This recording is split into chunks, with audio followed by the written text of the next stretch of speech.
नमस्कार दोस्तों, beta academy में आपका स्वागत है। दोस्तों, आइए आज हम शॉर्ट नोट्स तैयार कर लेते हैं, जो एग्ज़ाम हमारा होने वाला है 7 जनवरी 2024 को। तो दोस्तों, आइए दोस्तों, पहला हमारा टॉपिक क्या है? स्पीकर है। तो स्पीकर के बारे में दोस्तों देख लेते हैं। स्पीकर क्या होता है? स्पीकर हमारा एक आउटपुट डिवाइस होती है, जो कि आपको गाने सुनाता है या सॉन्ग सुनाता है। दूसरा प्रश्न दोस्तों यहाँ से बनेगा कि स्पीकर निम्न में से कौन सा एक स्पीकर का प्रकार नहीं है। तो इस तरह के प्रश्नों को हल करने के लिए आपको देखना पड़ेगा कि कौन कौन से स्पीकर होते हैं। तो दोस्तों पहला क्या है? Floor standing speaker. दूसरा बुक सेल्फ स्पीकर। तीसरा surround sound and rear speaker. चौथा सेंटर स्पीकर। पांचवा आउटडोर स्पीकर। छठा LCR speaker. Subwoofer speaker. In wall in ceiling speaker. तो ये हमारे स्पीकर के टाइप्स हैं। तो अब आप दोनों प्रकार के प्रश्नों को आसानी से हल कर पाएंगे। आइए अगला टॉपिक देख लेते हैं, क्या है? स्कैनर। स्कैनर के बारे में भी सेम प्रश्न बनेगा कि स्कैनर कैसी डिवाइस है। स्कैनर हमारे कुछ डॉक्यूमेंट्स को लेता है और कंप्यूटर को डिजिटल रूप में प्रदान करता है, यानी लेता है। तो ऐसी डिवाइस जो ले रही है वो क्या होता है? इनपुट डिवाइस होती है। स्कैनर इनपुट डिवाइस है। तो दूसरा प्रश्न यहाँ तो दोस्तों यहाँ से बनेगा कि निम्न में से कौन सा स्कैनर का प्रकार नहीं है। ऐसे प्रश्नों को हल करने से पहले आपको स्कैनर के टाइप्स याद करने पड़ेंगे। Flat bed scanner, seat feed scanner, drum scanner, hand held scanner, photo scanner, film scanner, production. तो ये सब हमारे स्कैनर होते हैं। दूसरी बात आपको याद रखनी पड़ेगी, OCR, OMR, MICR, ये भी एक प्रकार के स्कैनर ही होते हैं, जो हमारे किसी भी हार्ड कॉपी डॉक्यूमेंट को स्कैन कर कर कंप्यूटर को डिजिटल रूप में प्रदान करते हैं। तो दोस्तों, आपने स्कैनर का टॉपिक के जो छोटे छोटे प्रश्न बन सकते हैं वो आपने तैयार किए। आइए दोस्तों अगला हम देख लेते हैं टॉपिक, प्रिंटर। तो दोस्तों हमारा टॉपिक क्या है? प्रिंटर है। प्रिंटर दोस्तों आपको याद रखना पड़ेगा, प्रिंटर एक इलेक्ट्रोमैकेनिकल डिवाइस होती है। प्रिंटर कैसी होती है? इलेक्ट्रोमैकेनिकल डिवाइस होती है। तो ये क्या करता है प्रिंटर?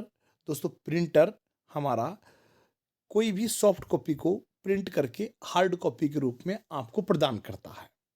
तो प्रिंटर एक आउटपुट डिवाइस आपको प्रदान करता है। प्रिंटर दो प्रकार के होते हैं, impact printer, non impact printer. Impact printer का क्लासिफिकेशन देख रहे हैं दोस्तों, Daisy wheel printer, matrix printer. तो ये आपको याद रखना है कि डेजी व्हील कैसा प्रिंटर है? इम्पैक्ट प्रिंटर है। मैट्रिक्स कैसा प्रिंटर है? इम्पैक्ट प्रिंटर है। दूसरा दोस्तों देख लेते हैं नॉन इम्पैक्ट प्रिंटर क्या होते हैं। तो इंकजेट, थर्मल, लेजर, ये सब हमारे नॉन इम्पैक्ट प्रिंटर होते हैं। तो दोस्तों इम्पैक्ट प्रिंटर क्या होते हैं? जो कागज पर दबाव डालते हैं। इनके द्वारा छपाई करने के पश्चात कागज की दूसरी साइड भी उभार के रूप में कागज दिखाई देता है। तो ऐसे प्रिंटर जो कागज पर उभार बना देते हैं, इम्पैक्ट प्रिंटर होते हैं। लेजर प्रिंटर क्या होते हैं? ये कागज पर उभार नहीं बनाते, जैसे इंकजेट, थर्मल, लेजर। ये बहुत ही सॉफ्ट तरीके से कागज को प्रिंट करते हैं। इम्पैक्ट प्रिंटर दबाव डालते हैं, नॉन इम्पैक्ट दबाव नहीं डालते हैं। तो दोस्तों प्रिंटर को यूज़ करने से पहले हमें प्रिंटर के ड्राइवर को कंप्यूटर में इंस्टॉल करना पड़ता है। ड्राइवर को हम इंटरफेस भी कहते हैं दोस्तों। अच्छा, प्रिंटर जो होता है दोस्तों, प्रिंटर को हम पेरिफेरल डिवाइस भी कहते हैं। जितने भी हमारे इनपुट आउटपुट डिवाइस होती हैं दोस्तों, वो सब क्या होती हैं?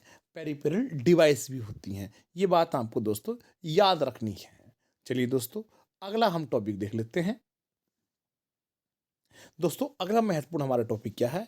Input output device. तो दोस्तों इनपुट आउटपुट डिवाइस क्या होती हैं? जो कंप्यूटर में डेटा देती हैं वो इनपुट डिवाइस होती हैं। जो कंप्यूटर में डेटा इनपुट के रूप में देती हैं, प्रवेश कराती हैं, वो इनपुट डिवाइस होती हैं। जिनसे हम डेटा लेते हैं वो आउटपुट डिवाइस होती हैं।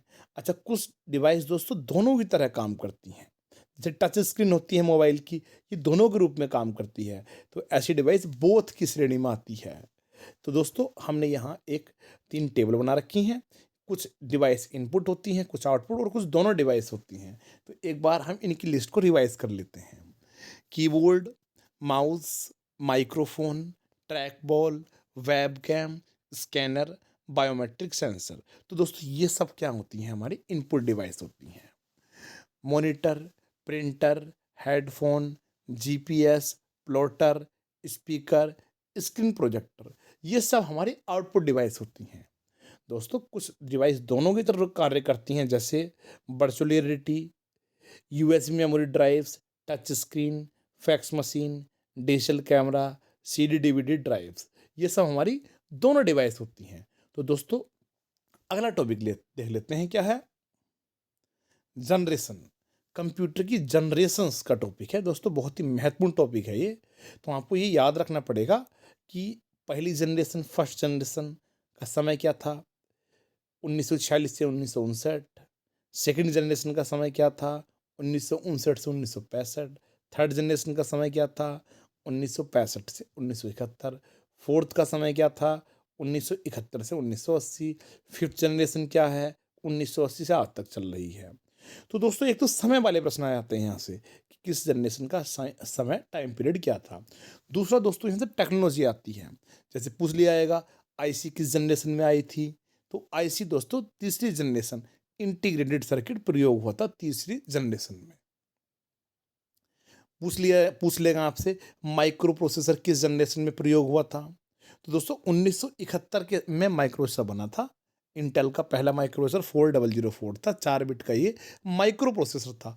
तो आपको बताना है फोर्थ जनरेशन से माइक्रो प्रोसेसर का प्रयोग होना स्टार्ट हुआ था। जैसे दोस्तों पूछ लेगा ट्रांजिस्टर किस जनरेशन में आया था। तो सेकंड जनरेशन में ट्रांजिस्टर को प्रयोग किया गया था। पूछ लेगा दोस्तों वैक्यूम ट्यूब किस जनरेशन में प्रयोग होती थी। तो दोस्तों वैक्यूम ट्यूब हमारी प्रथम जनरेशन में प्रयोग होती थी। ऐसे पूछ लेगा दोस्तों आर्टिफिशियल इंटेलिजेंस किस जनरेशन में प्रयोग होती है। तो फिफ्थ जनरेशन में आर्टिफिशियल इंटेलिजेंस प्रयोग होती है। तो दोस्तों ये कुछ महत्वपूर्ण टॉपिक थे आज की वीडियो में। तो इनको आपको याद करना है, एक बार परीक्षा में बैठने से पहले आपको इनको रिवाइज करना है। ठीक है दोस्तों, मिलते हैं नेक्स्ट वीडियो में। धन्यवाद दोस्तों।